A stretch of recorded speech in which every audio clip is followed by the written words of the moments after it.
psaume de combat. L'air est pesant, le ciel est gris, la route ardue tourne autour d'un abîme étroit et suspendu. Point d'arbre et point d'eau, pas un brin de gazon. Les cratères éteints qui ferment l'horizon sont fouillés par la foudre et l'ouragan charrie des flots de sable rouge et de noir scorie. Les loups et les chacals, ayant flairé le vent, rentrent dans leur charnier, hurlent au jour levant. Un voyageur, à peine au bout du premier stade, va, baigné de sueur, tant rude est l'escalade, tant il porte un poids lourd, tant l'air est morne et chaud, tant il court vaillamment pour monter vite et haut. Il monte, et de ses pieds la chair saigne entamée par le basalte aigu dont la route est semée. Déjà d'une âpre soif il sent le feu rongeur. Le matin n'eut pour lui ni clarté ni fraîcheur. Dès l'aube, à son départ, chaque point de l'espace semblait couver la rage et lancer la menace. Tout autre, ou moins croyant ou moins audacieux, se serait défié de la terre et des cieux. Le sentier où je marche, uni comme un grand fleuve, m'entraîne sans secousse et sans aspérité. Du monde, à chaque pas, la splendeur toujours neuve s'y déroule à mes yeux dans son immensité. Car celui qui s'en va, poussé vers l'invisible, libre des vains désirs, des sens capricieux, vole aux fraîches clartés d'une aurore paisible et voit dans l'univers ce qui se cache aux yeux. Un éternel matin, tout d'azur et de rose, l'embaume et le nourrit de sommet en sommet. Les ailes qu'il reçut pour planer sur les choses sont d'un or impalpable et ne s'usent jamais. Il aime, il croit, il vole.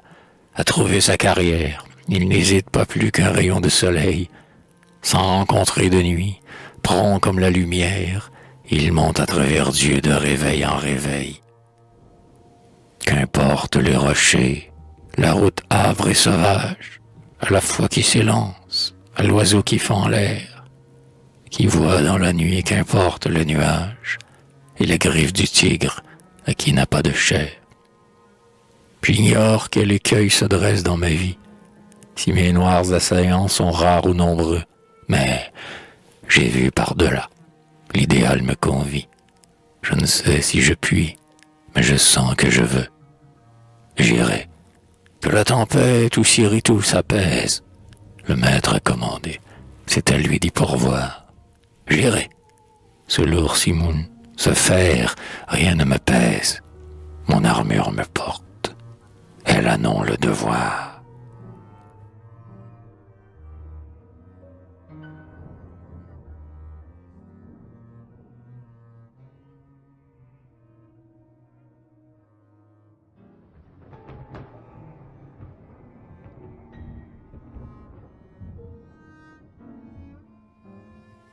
Le vent mugit, la trombe éclate et le tonnerre fait jaillir en éclats les rocs brisés.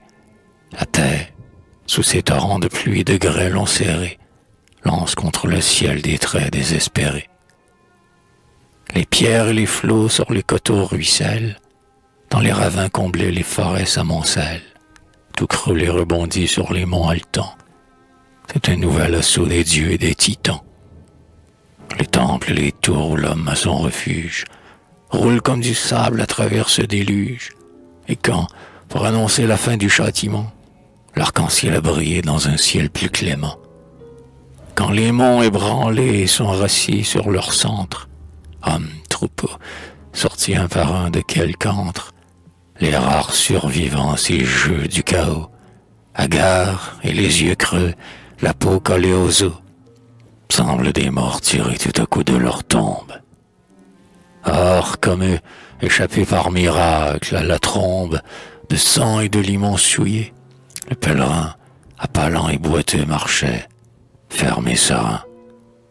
Il est des régions, et mon cœur les habite, où l'air est toujours calme et le flot toujours pur, où rien ne se lamente et ne se précipite, où l'on glisse en chantant sur des sentiers d'azur. C'est la sphère où tout cède celui que tout nomme, la sphère de l'amour et du renoncement, où tout homme, inflexible aux caprices de l'homme, voulant ce que Dieu veut, se soumet librement, où les âmes au but sont doucement guidées, comme un docile enfant par l'instinct filial, où rien des passions ne se mêle aux idées, rien du réel infime au suprême idéal. Car tous ces feux sanglants qui roulent sur nos têtes, ces obscènes vapeurs qui salissent les cieux, ces colères du vent, ces foudres, ces tempêtes, sont issues de la terre et nées dans les bas lieux. Plus haut, voici la paix, une paix immuable. Plus haut, voici l'Éden, et je l'ai visité. L'Éden inaccessible à ce corps misérable, mais où l'esprit remonte et plane en liberté. Voilà que j'y saisis des fleurs insaisissables, dans ces champs interdits où je vais sans effroi. Ma chair atteint de sang les rochers et les sables, mais la rage a grondé chez elle et non chez moi.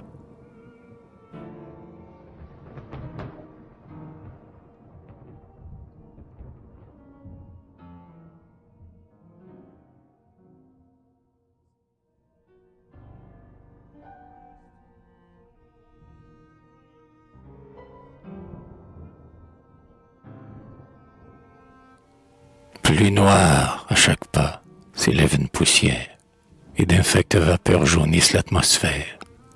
L'air est plus lourd, le soir a plus d'obscurité, le brouillard et le bruit annoncent la cité. Des regards imprudents et des propos cyniques, l'ivoire et l'or des chars, la pourpre des tuniques, de plus pompeux hochets et de plus vilaillons, des passants avinés, les vagues tourbillons, des fronts suant l'orgueil et l'envie et la haine. Ô voyageurs, voici la fourmilière humaine. Autour de l'étranger, les yeux, avidement, pour y compter son or, fouillent son vêtement. Plus seul qu'au fond des bois qui lui prêtaient leur mousse, il va l'homme au front pur qu'on raille et qu'on repousse. Toujours seul, et la nuit, chez ces peuples damnés, il dort sur le granit des temples ruinés. Vous m'abritez partout, sous vos toits, dans vos âmes, amis. Je pourchevais vos genoux familiers. Au fond de ces déserts, dans ces villes infâmes, j'habite à tout jamais vos cœurs hospitaliers. Nul pacte entre les bons, nul amour ne s'efface. Une fois deux esprits conjurés par le bien, en vain s'élève entre eux ou le temps ou l'espace. Il reste l'un à l'autre un éternel soutien. Amis, je vous sens là, vos pleurs, votre sourire, tout survit, gai propos et sévères chansons, et versant au banquet l'ivresse de la lyre, nos poètes encore nous servent des chansons. Divine Béatrix, ô ma route, ô ma vie, j'ai gravi à ta voix la même échelle d'or. Rien ne meurt dans la sphère où je t'ai poursuivi. Ton regard m'illumine et me soulève encore. Entre mes yeux et toi, toutes ces beautés viles, tous ces tableaux impurs se déroulent en vain. En vain la dureté de ces hommes serviles dément ce que je crois du noble cœur humain. Je n'aurai pas pour eux un seul mot d'anathème. Au fort de la douleur, je veux nier le mal. Je veux juger le monde à travers ce que j'aime. Rien n'existe pour moi que le seul idéal. Je bénis, ô mon Dieu, cette foule aveuglée. Que m'importe ça, ni mon exil d'un jour. Je vis dans un désert, mais mon âme est peuplée. Lançons à tout vivant un cantique d'amour.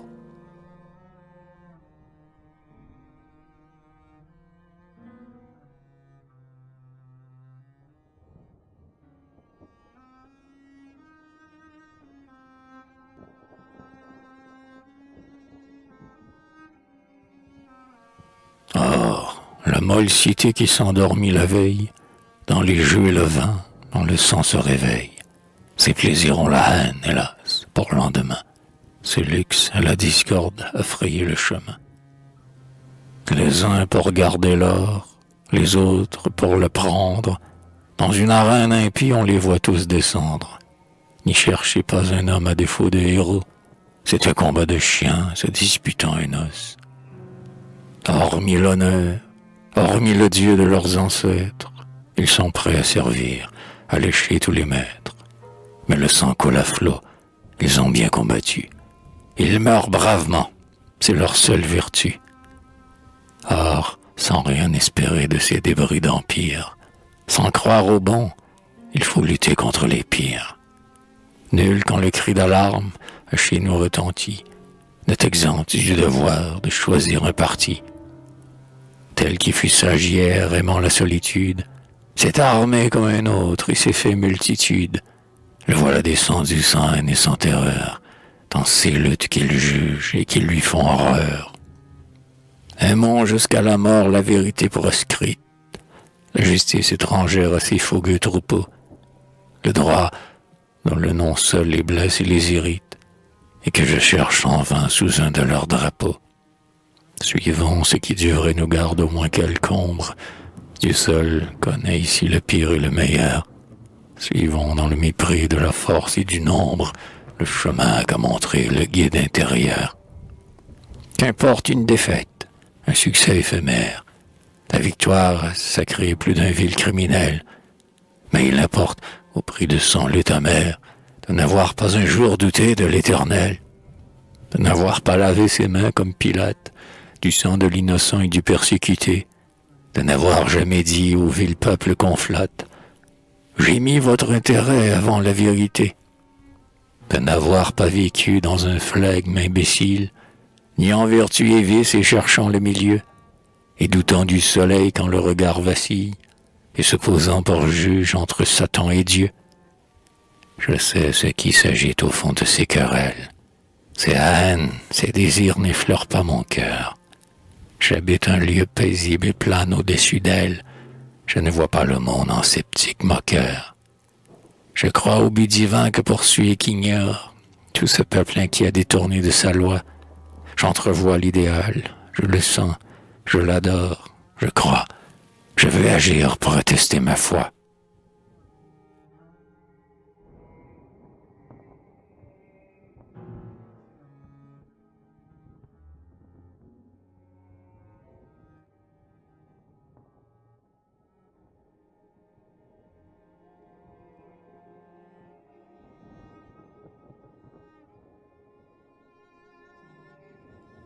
Il frappe, il est frappé, son sang coule.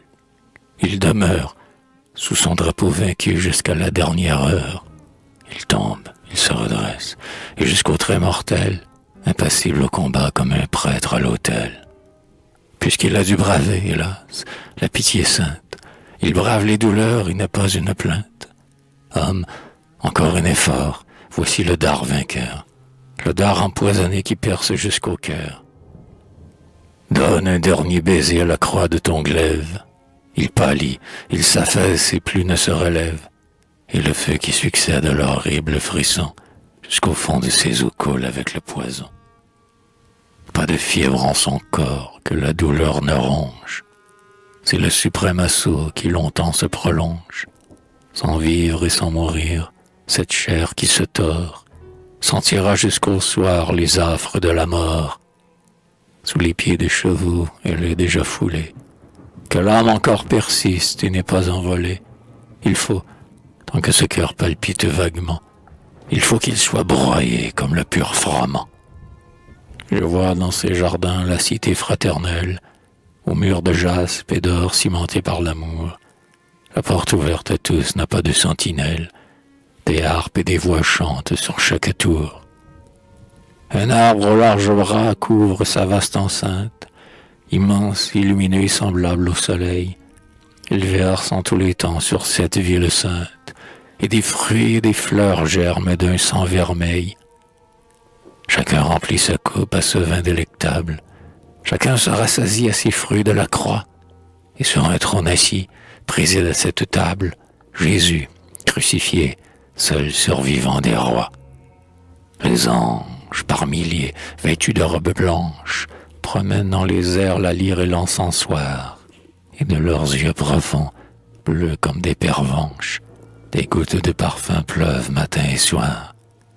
Je les vois d'une étoile où mon âme est bercée, j'en jouis avec calme et sans étonnement.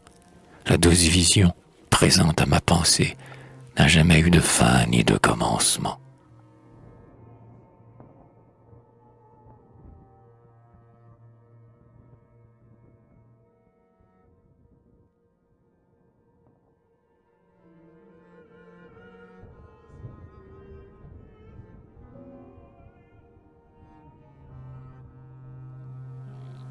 Les affreux visiteurs des morts sans funérailles, la hyène et le chacal fouillent dans ses entrailles. Cette chair se dissout, et de ses noirs lambeaux, ce qu'a dédaigné l'aigle est pris par les corbeaux. Je ne sais quoi d'infect et de rongeur habite, et se tord vaguement dans le creux de l'orbite. L'air autour de ce corps trace un cercle empesté, d'où fuit avec horreur le pâtre épouvanté. Cependant d'autres morts, menés en grande pompe, provoquent les éclats des lyres et des trompes, étendent ces vainqueurs sur qui le siècle ment, tel immonde assassin aura son monument. Jeté par sa défaite au charnier de l'histoire, le sage doit périr jusque dans sa mémoire. Heureux si, des affronts défendus par l'oubli, son nom meurt tout entier et reste enseveli. Plus juste, au moins, plus douce à ceux que l'homme accable, la terre à tous les morts ont un honneur semblable. Sur ses pâles débris versant les mêmes pleurs, elle en tire à son jour de la pourpre et des fleurs. Mais du morne creuset où se fait ce miracle, les êtres purs ont fui l'effroyable spectacle. Le squelette a blanchi sur un tertre plus vert, et ce lieu redouté demeure encore désert. Les louveteaux, parfois, viennent quand l'heure est noire, pour aiguiser leurs dents remâcher cet ivoire, et font, en se jouant à travers le gazon, rouler ce crâne auguste où siégeait la raison.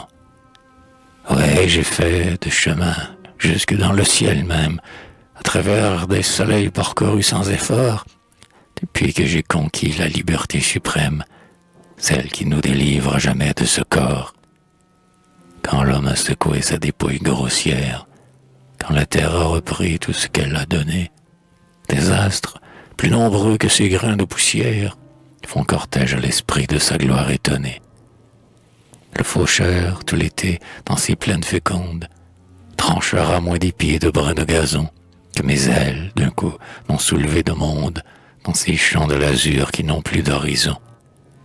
Comme un rayon, sitôt qu'a passé le nuage, jaillit, courant tous sens à travers le ciel bleu. Du poids qui l'accablait, mon âme se dégage et grandit sans trouver d'autre borne que Dieu. Je monte à l'infini sans vous atteindre encore, sans toucher le milieu de votre immensité. Enveloppé de vous, Seigneur, je vous ignore. À peine ai-je entrevu l'éternelle beauté. Plus près que l'infini m'attire et me pénètre.